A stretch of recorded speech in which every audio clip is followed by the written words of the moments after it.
Pasak teisininko Juliaus Paškevičiaus, net jei Lijanos mama būtų parašiusi jai įgaliojimą dar tada, kai sveikata leido tai daryti, jai tapus neveiksne, tas įgaliojimas nebegaliotų.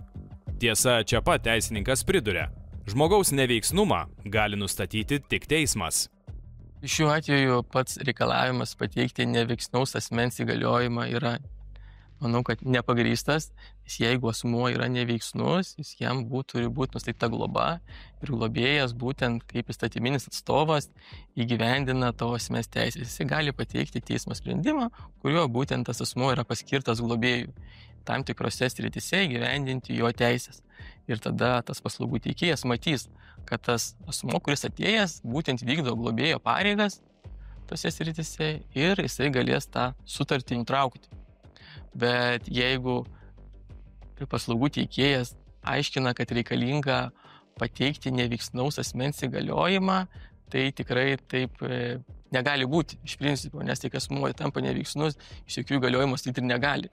O asmuo tampa neveiksnus teisiškai nuo to momento, kada įsigalioja teismo sprendimas pripažinti asmenį neveiksniu. Kol to sprendimo nėra, asmuo nėra pripažįstamas neveiksniu. Notaras vis tiek numato, ar žmogus gali suformuluoti savo poziciją, ko jisai siekia, ar kaip jis dėtų savo mintis, tai ir tada jisai gali spręsti, ar asmuo tikrai sugeba išreikšti savo valią, ar nesugeba. Jeigu asmuo sugeba išreikšti savo valią, tai tuomet notarai tokius sandorius tvirtina. O jeigu mato akivaizdžiai, kad iš tikrųjų žmogus yra tokios būsenos, kad nesiorientuoja aplinkoje, sunku išreikšti savo mintis, tai tada notaras gali atsisakyti. Teisininkas Julius Paškevičius sako, kad vienintelis būdas sutvarkyti šį reikalą yra teismas. Kai žmogus pripažįstamas neveiksniu, jam nustatoma globa, paskiriamas globėjas. Tai globa apima ir turto globą. Tas globėjas taip pat turi atlikti sandorius, būtent globotinio interesais.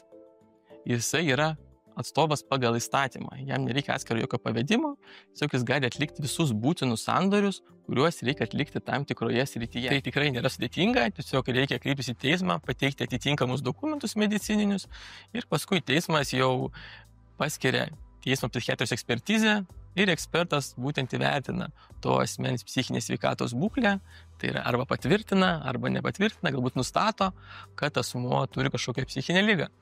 O jau pačiam teisme teisėjas susipažinęs su eksperto išvada vertina, ar ta būtent liga, kuria tas asmuo serga, ar jinai tokia yra stipri, ar jinai tokia yra ūmi, kad jau tikrai negali asmuo suprasti savo veiksmų reikšmės.